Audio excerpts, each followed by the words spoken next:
Okay po. Ituturo ko po sa inyo ngayon kung papaano nyo ise-set up yung HandPass application nyo. Okay, kung paano nyo ise-set up yung HandPass account nyo, paano kayo makakapag-login at ano yung mga dapat nyong gawin. Okay, umpisahan po natin syempre sa pag-download po ng HandPass application. Saan po kayo pupunta? Kung naka-Android po kayo o yung iOS na cellphone, pwede nyo pong i-search sa Play Store. Lagay nyo lang po HandPass Remittance. Okay, search po natin HandPass Remittance Philippines. Nakikita nyo po yan, ito po nag-iisa na white logo nakalagay HandPass Remittance. Install lang natin. Ayan. Hintayin natin matapos yung download.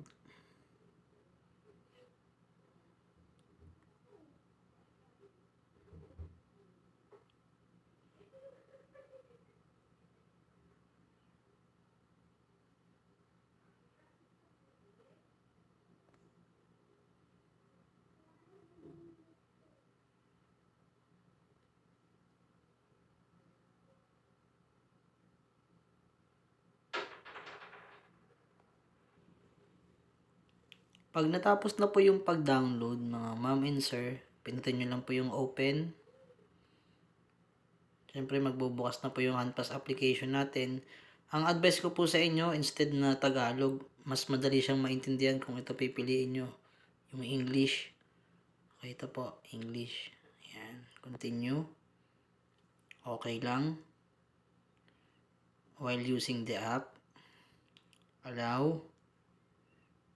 Okay. Next nyo lang po. Tapos next ulit.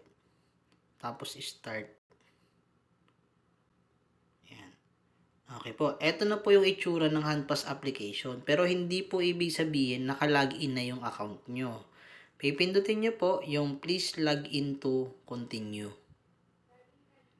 Okay? Ngayon po, ano po yung ilalagay natin sa user ID? Ito nasa taas. Ang ilalagay nyo po sa user ID nyo is yung user ID na binigay po sa inyo. Okay? Yung mga message po sa inyo sa chat na gagamitin yung user ID which is yung Korean phone number nyo, yun po yung ilalagay nyo dito sa mobile phone number. Ako po kasi ang gamit ko ay email nung nag-sign up ako kay HandPass. Pero kayo po na mga partner ng HandPass, ang ginamit ko po sa inyo is yung Korean phone number nyo. So, lagay nyo dito ngayon. Okay, sample lang po ito ha, pero sa inyo po ang gagamitin nyo is yung user ID na binigay po sa inyo. Okay, then lalagay nyo yung password. Okay, yung password po, binigay din po sa inyo yan sa chat. Yung mga message po sa inyo na password, yun po yung gagamitin nyo.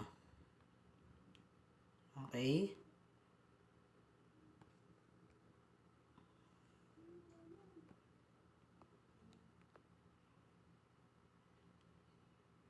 Okay. Malalaman nyo po kapag nakalagin na kayo, syempre number 1 po, makikita nyo yung pangalan nyo sa taas. Kung ano yung pangalan nyo, nandito po yun sa taas. Yan. Okay. Yung sa akin po, may balance na 16,000 won. Ito po. Yan. Yan, 16,000 won. Ano po yung next nyong gagawin kapag nakalagin na po kayo? Ang next nyo pong gagawin is i-change yung password ng HandPass account nyo. Kasi po, yung binigay ko po sa inyong password sa chat ay temporary password lang. Okay, ngayon naman po, kayo na yung gagawa ng sarili nyong password. Pupunta lang po kayo ng settings. Itong nasa baba. Nakikita nyo po sa baba yung binibilugan ko. Settings. Pindutin nyo yung settings. Tapos, reset login password. Itong pangatlo po. Pindutin nyo po yung reset login password. Okay? Balik natin. Sa current password po, ang ilalagay nyo dyan, yung binigay sa inyo na password sa chat. Okay? Sa akin, nalagay ko naman po yung password ko na ngayon. Okay?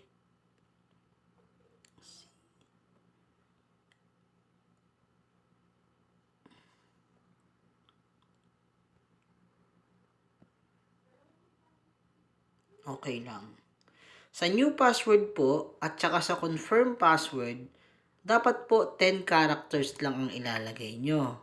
Okay, kailangan po sa 10 characters na yon may nakahalo na isang number at isang special character. Ano po yung special character na sinasabi? Sa keyboard po natin, sa cellphone, ito po yung mga special character. Mga exclamation, mga question mark, yan po yung gagamitin nyo. Bigyan ko po kayo ng sample. Halimbawa, ang ilalagay ko ay handpass at 1, 2, 3. I-okay nyo lang. Sa confirm password, ilalagay nyo lang ulit yung nilagay nyo sa new password. So, handpass.